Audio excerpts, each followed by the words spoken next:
Are you struggling to balance your modern life and your faith? You're in the right place. Welcome to the Legacy Dads Podcast with Lance and Dante, offering biblical-based wisdom and that weekly dose of what truly works in men's lives. The Legacy Dads Podcast, real men, authentic faith. Here are your hosts of the Legacy Dads Podcast. They're authentic, transparent, and not always politically correct. Lance and Dante.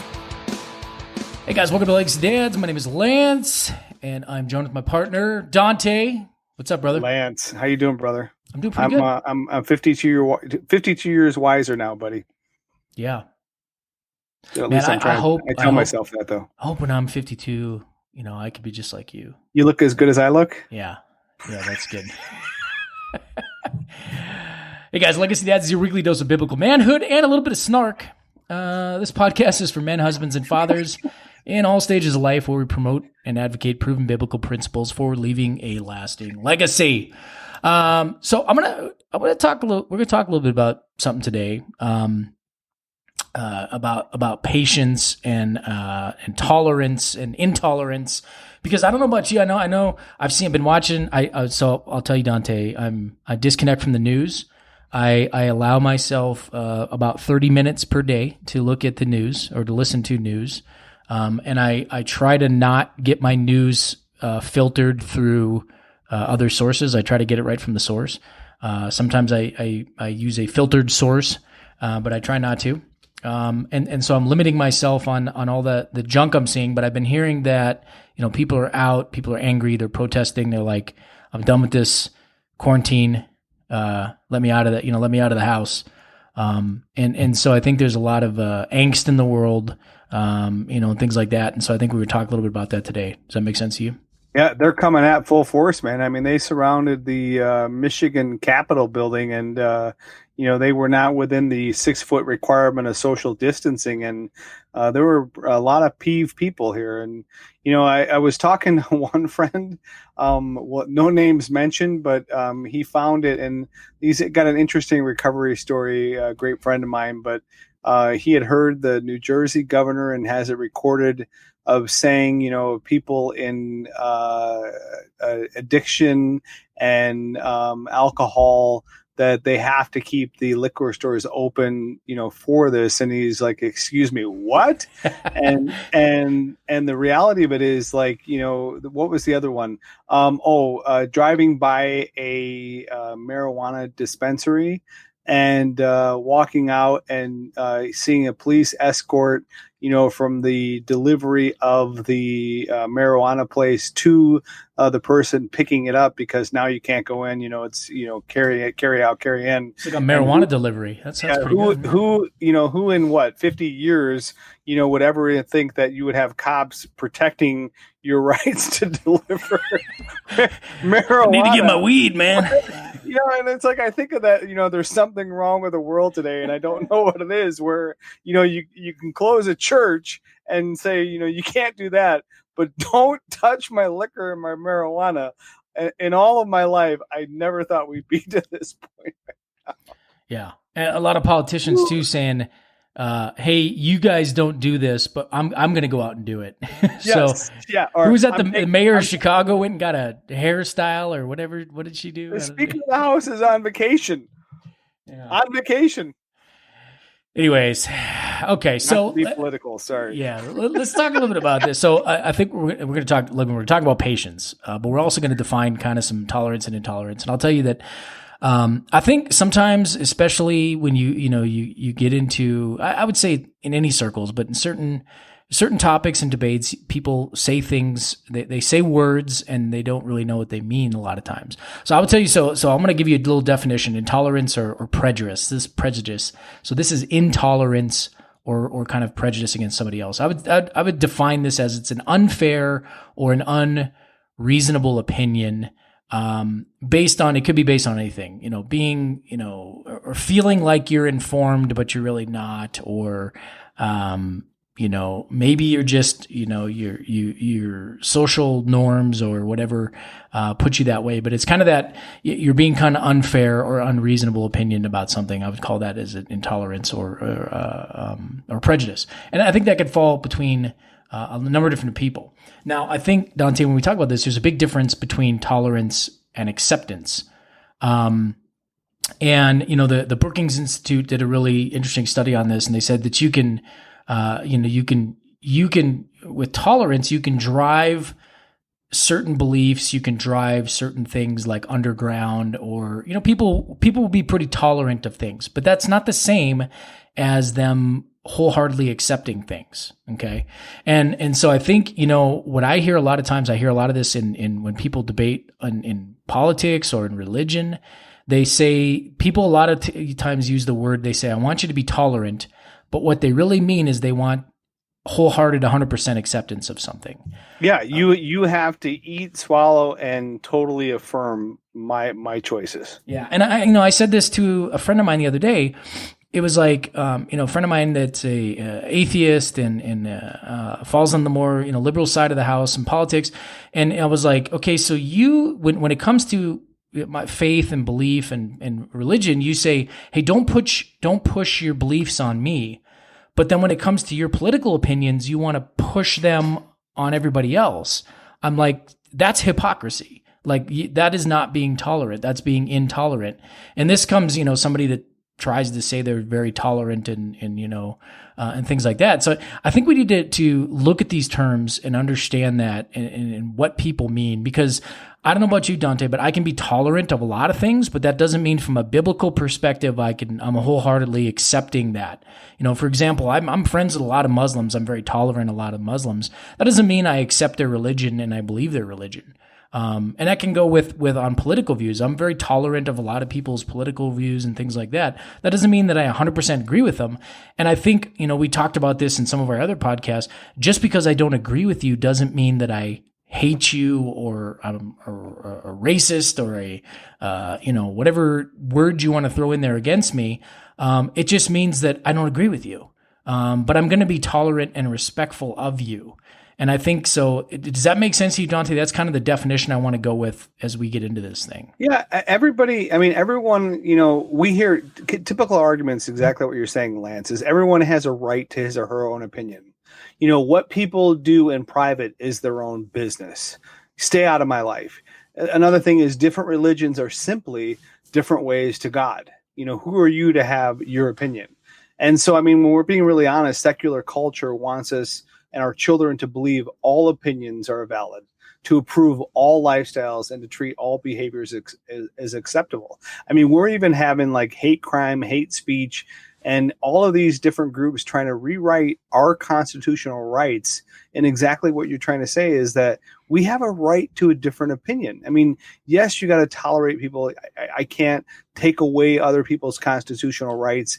These are things that I'm saying, but just in general view, Lance, get to this because you've got my interest now. Where are you going? And it's funny. I saw a meme that during I think it was the last election or something like that. It came out, but it was pretty funny because it kind of had, a group on the left with a D and a group on the right with the R. And everybody was saying, I hope my party wins so I can force everybody else to do what I want them to do. And I think that's, sometimes people get into that mindset, and it's like tolerance is saying, you know what? Exactly what you said, Dante. You got your thing. I got my thing. I'm not going to come in and try to tell you what to do. You don't try to come in and tell me what to do. Let's just, agree to disagree. And then I'm not going to try to use my position of power or my elected official to force you to believe or to do my things. And I see that a lot, and I think that's what frustrates me. I talk with a lot of people, and they feel that political power and will is to force other people to comply with what they want. And I'm like, that is hypocrisy to me, and that is you're talking about fascism, is what you're saying. But so putting all the politics and stuff aside, that's your definition of tolerance and acceptance and intolerance. Now let's talk a little bit about what is patience, because I believe patience falls in line with kind of tolerance, and we see Paul talking in Galatians in 5:22 and fruit of the Spirit, talking about, patience is actually one of the fruit of the Spirit we're supposed to have. So I think from a biblical perspective, from a Christian perspective, we are supposed to be patient people. And so I would say, this is my definition, Dante, and you can expound on this, but I think to be patient is to kind of endure some discomfort or something that we don't necessarily, maybe 100% agree with without complaining. Right. So for example, I may have to, work, at my work environment. I've got all sorts of different people with different political views and religious views and all that type of stuff. And it may be uncomfortable for me when somebody is blatantly talking badly about my beliefs and my values and my God. But I maybe because of my work, rules or whatever, I'm not allowed to say anything against that. So sometimes I have to sit there and be in that discomfort without really complaining. Does that make sense to you, Dante? Yeah, and exactly that is it's not meant to be comfortable. I mean, when you use the very term patience, put on then, as God's chosen ones, holy and beloved, compassion of the hearts, kindness, humility, meekness, and patience. That's First Peter. But the other one too is, the fruit of the Spirit is love, joy, peace, patience, kindness. Colossians 3:13 through 23, but this one says, be tolerant with one another and forgive one another whenever any of you has a complaint against somebody else. You must forgive one another just as the Lord has forgiven you. And that's the thing is, like, you can be tolerant in situations, but you don't have to accept. But then getting into where you're going with this, Lance, and please enlighten me or redirect me if I'm getting off course. But in the process of like this tolerance, it's an extra measure of grace and patience, because you're going to be in territory, that the enemy, or the political opposite, or you fill in the blank of where you're at. And I don't even need to use enemy, and people that you're just completely opposite sides of the room on.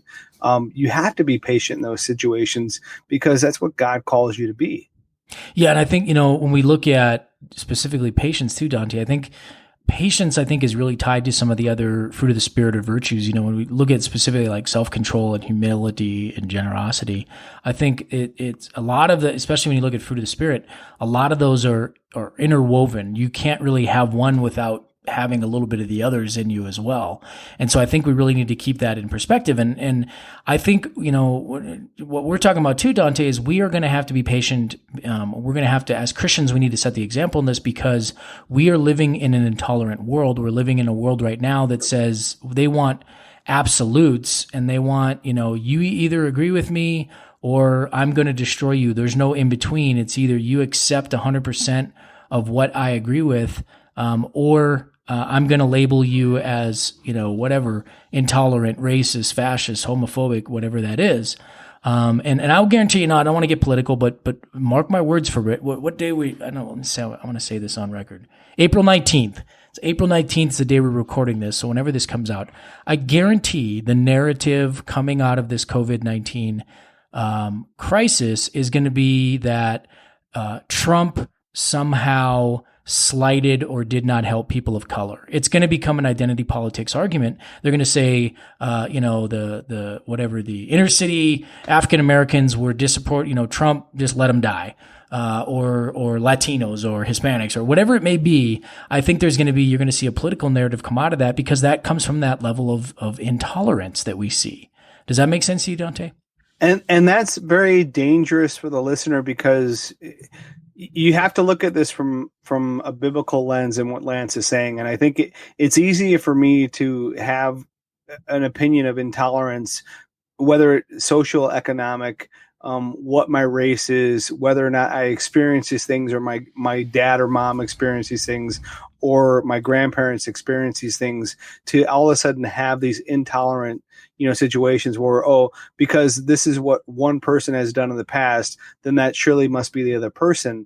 And I think you need to really be careful here on the spirit of trying to have a biblical lens on what is biblical intolerance versus biblical tolerance, and putting that in perspective of how should I respond to that. Yeah, and I think, and so let's delve into that a little bit, Dante. And I would say that, I think tolerance can be closely aligned with grace as well. It's like I will show, for example, if I look at my fellow Christians and I know a brother is sinning, and I know he's trying to correct that, or I'm working with a guy, and the tolerance side of that is, and the grace side of that is saying, hey, this guy's working to overcome this. He's working on sanctifying, or he's at a stage in his Christian walk where he doesn't know better.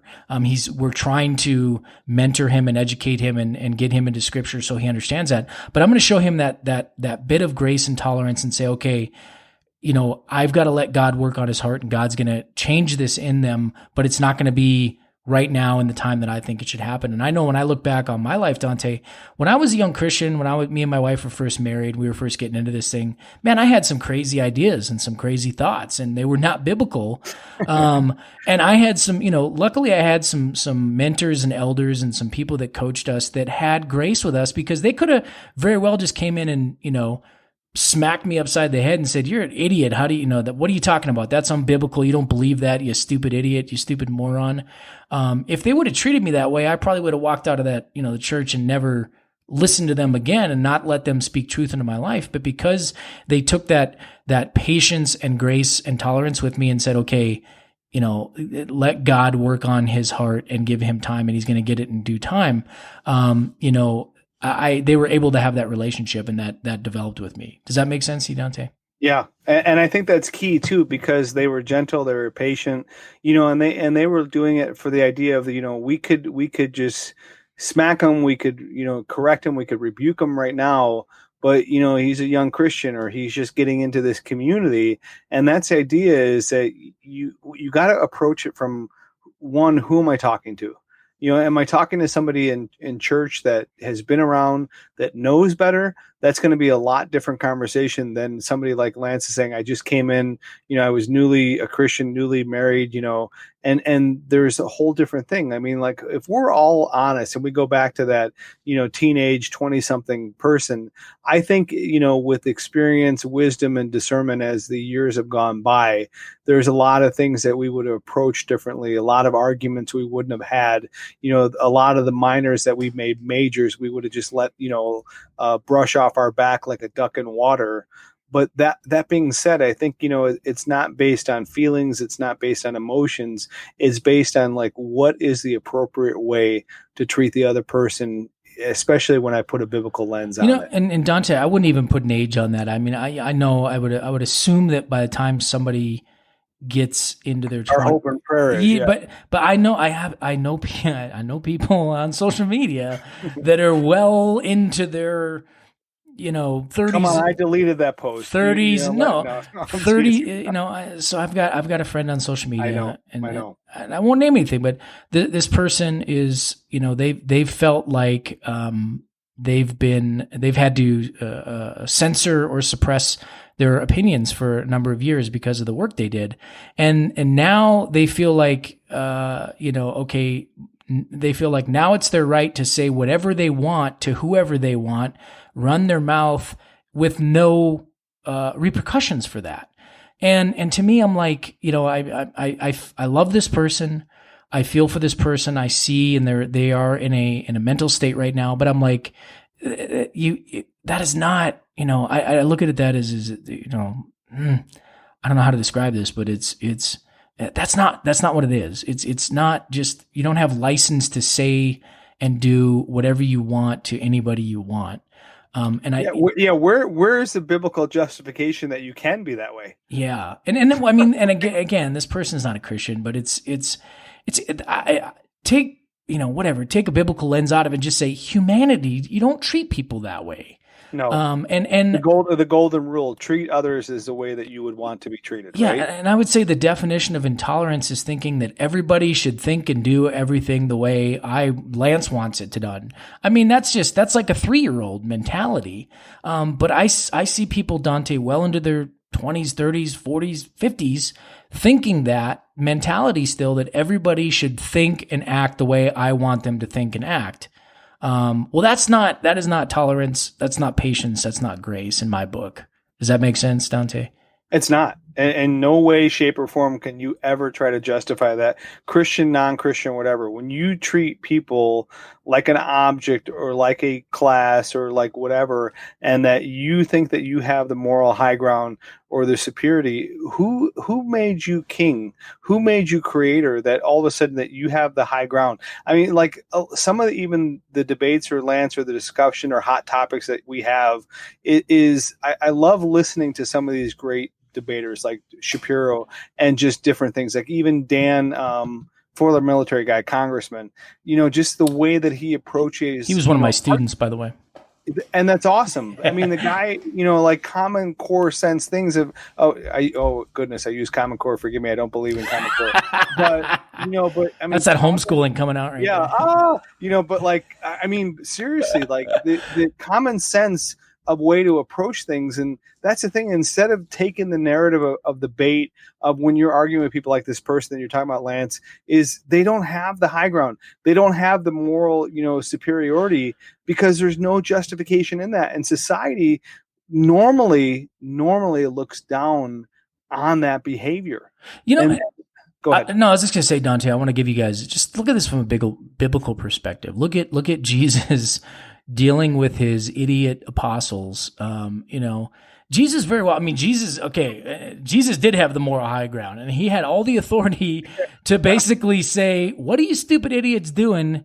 Because if you read the New Testament, the 12 apostles, 12 disciples made a lot of stupid decisions, a lot of stupid choices. And, even up to the end. Yeah, even after he left, they were still trying to figure out, things about what he said. But Jesus refused to complain. Sometimes he did rebuke them, but I think he could have done a lot more. He could have been a lot harsher in his judgment. He could have hit them with all truth. And no grace, but we see Jesus over and over again, and not just with the disciples, but with almost everybody that he met, exercising patience and self-control with them. People who were blatantly sinning in the face of God the Father, he showed patience and self-control with them. And it's funny, if you look at it, the ones that he didn't really show any patience with were the people that thought they had the moral high ground, the religious leaders, and should have been leading, the ones that the ones that should have been doing what God's will was. He was the one that, God did not give them any grace. He called them out and right in the sewage that they're sitting in of their hypocrisy. And not only that, he's reading their hearts and knowing the very thoughts that's going on. It's no wonder these guys wanted to not only sacrifice this guy, but destroy him, because he was making them liars of their own words. And they knew they were lying and hypocrites and not doing what God's will was. And they made religion man-made versus, that which the Father looks at pure religion, taking care of the widows and the orphans and avoiding the ways of this world. These guys were not doing what their charge was to do. They forgot their first love, and that was the love of Jesus Christ. With the fact that they didn't even know the King of Kings was before them, because they were just so lost in what they thought their way and the only way is, and they had no patience for looking for God's truth in the situation. Yeah, and I would say, I want to give you guys, before we wrap this thing up here, give you guys some practical things to look at. I would say, if you to be more patient and to have more tolerance in our lives, there's a few things that we really have to look at, and it involves, one fruit is, a lot of the fruit of the Spirit. But again, I think we need to respect others. Regardless of where they're coming from, and regardless of what their beliefs are or how different they are or the color of their skin or their background or I don't care what it is. We respect all people, and unless they give us, a reason, blatant reason to say, this person doesn't deserve to be respected, I treat everybody with respect. And even people that don't deserve to be respected, sometimes I still treat them with respect, because that's just how I was raised. So we need to treat all people with respect. And the second thing is come from a angle of trying to understand, even if somebody is blatantly disagreeing, and I do not agree with them in one, not even a fraction, I'm still going to try to understand their point of view and say, where are they coming? How did they get to this point? And where are they coming from? Not that they're going to change my mind, but I want to empathize with them and I want to try to understand, why they think this way. So you have to have that sense of understanding and saying, I'm going to respect you. I'm going to try to understand you, and I'm going to show love to you. And I can say this with a healthy heart that there is, nobody that I don't love in this planet, and I don't care who you are. And I try to, live the example of Jesus Christ and just love everyone. And that doesn't mean I'm going to agree with you. And that doesn't mean I'm agreeing with everybody. And that doesn't mean I'm going to accept your lifestyle wholeheartedly, but I'm still going to love you. And I think, so we got to respect people. We got to understand people. We got to show love to people. And there's a reason, going back to this Brookings Institute study, there was a couple of reasons why, they figured out that people weren't having more respect and understanding and love. And one of the things they're finding is that we are overstrained right now. Our minds there's so much media and so much messaging and so much stuff coming into our minds right now that we're over, strained, and it's hard to think clearly sometimes, because of all the different people who are trying to, influence us or market to us, or, use messaging to influence us in one way or another. So we are heavily overstrained. We need to realize that. Second thing is we have to realize is that, especially right now, I would say but there's a lack of emotional bonds between people, these days. And there's distance, there's, anonymity, and there's too big of masses. There's changing in neighborhoods. You used to have neighborhoods where people were intermingled, and you would know your neighbors. And today it's not like that. And I think you see it with social media a lot. People are willing to they'll say things in social media platforms that they would never say if they were talking to you in person. Yeah, it amazes me of the vileness and the hatred and just the ignorance that's out there on social media. Some of it embarrasses me. Yeah. And two more, Dante, and then I want to get you to weigh in on this too. But there's a lot of people, and I was just talking to my wife about this the other day, is that there is it's scary, but there's a lot of people walking around with mental health issues and baggage that may be attributed to their sin, or baggage that may not be attributed to their sin at all. Maybe something that they, because of situations or life situations or trauma that they came into. But there's a lot of people walking around with some mental health issues and things they haven't dealt with. And that creates a lot of insecurity and vagueness within our society. And the sad thing is, and my wife sees a lot with parenting, is that stuff gets passed on to the kids, and then the kids end up, if you've got issues as a parent, your kids are going to have issues. That's just kind of how it works. And then I think the last thing is there's a general feeling within our society of competition and hostility. And we see this more and more with, we talked about the ways that people try to influence you. If you want to go back, you guys can listen to that podcast. But the ways now that people, whether it's political or different types of groups, are trying to put a wedge in between society and create this hostility between groups. Intolerant. Yeah, exactly. Yeah. And that's in essence, it's intolerance, but we see that a lot more. And so I think it's easy to, we see it where somebody's different than us and we want to snap on them really quickly and lash out and not be patient with them. But I want to turn it over to you for comments, Dante, but that's just 4 areas where they found this, why people tend to have less patience today. Yeah, I mean, great topic, Lance, and I'm just really glad you brought us here. I mean, wrapping it up, I was taking some notes while you were going through this, is tolerance is a biblical virtue, no question, but it is different than the world's understanding of tolerance. Mm-hmm. Biblical tolerance treats others with respect and compassion. However, biblical tolerance shares the truth with gentleness. Yep. And a good verse for us, a good take home on this, is Hebrews 12:14. Make every effort to live in peace with all men and be holy. Without holiness, no one will see the Lord.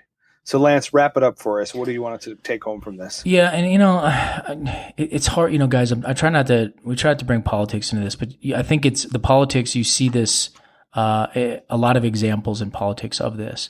And I think going into this election year, I think you're going to see it's going to get very ugly. It's going to get ugly very quickly on the media front, on the political front. And I'd love to say we're in this time right now where we're dealing with this major, health pandemic. You think people could come together and just put their differences aside and try to do things, but we're already seeing people trying to, leverage situations for political gain or personal gain or whatever, financial gain, whatever it may be. And I think it's only going to get uglier, and we're going to see people get a lot more intolerant, and there's going to be a lot of mudslinging in the coming months. And I would tell you guys that what we need to do is we need to go back to and remember that biblical perspective and that biblical lens of saying that I want to be respectful to people. I want to understand. I want to love people. I want to be, use the example of Jesus and how Jesus treated people, showing them that patience and that love and that grace. But also when they were, pointing out in a loving way when they were falling short or when they were sinning. And I think that's the delicate part of it that we really have to understand. And, I don't know about you, Dante, but sometimes I've just realized that, it's not worth me running my mouth here. I'm just going to be respectful and understanding and loving and take the moral high ground and keep my mouth shut. And I do that a lot now on social media just because I think there's too much hostility and there's too much anger and there's too much fighting going on. And I'm like, I don't want to add to that. I want to try to be more positive and to spread the hope and the love of Jesus Christ more. And if I'm not, we've talked about this in a previous podcast. If I'm not doing that on my social media, that's just a reflection of my heart and where I'm at in my life. And so I need to remember that and take that into account.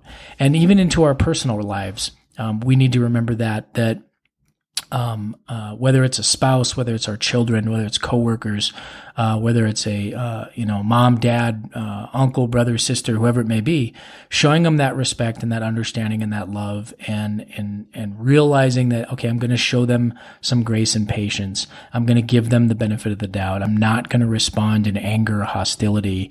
And wait this out and see. And that's, in my mind, that's what it's, a mature man, a mature husband, father, a mature Christian, that shows that, that you are allowing the sanctification, allowing those fruit of the Spirit to be evidenced in your life by showing those things and having that patience. Does that make sense to you, Dante? Yeah, and good words for us to take home and just to really put in application on how we walk out in the world and be the light and be the hope is to be patient, in an intolerant world, but showing biblical tolerance where it's needed. Absolutely. With that, guys, so we want to say, as always, we love you guys. We thank you guys so much. Head over to iTunes, Spotify, and Pandora. Leave us a great 5-star review. You can hit us up on social media on Instagram and the Close Facebook page. Let us know what you're thinking or anything you want to hear. As far as you want to hear some topics or there's some things on your mind you'd love to hear about, Dante and I can sure run our mouths on pretty much anything. Or we'll go do some research on it and at least give you, the best research and minds of our day, what they think about it. So with that, guys, we want to say, as always, we love you guys. We're praying for you guys. We hope you're doing well. Have a great week. Take care. God bless. Thanks so much for listening to this episode of the Legacy Dads Podcast with Lance and Dante. Real men, authentic faith. For more great content and to stay up to date, visit legacydads.org and on Facebook.com/LegacyDads and on Twitter @Legacy_Dad. If you enjoyed today's episode, please review and subscribe, and we'll catch you next time on the Legacy Dads Podcast. Real men, authentic faith.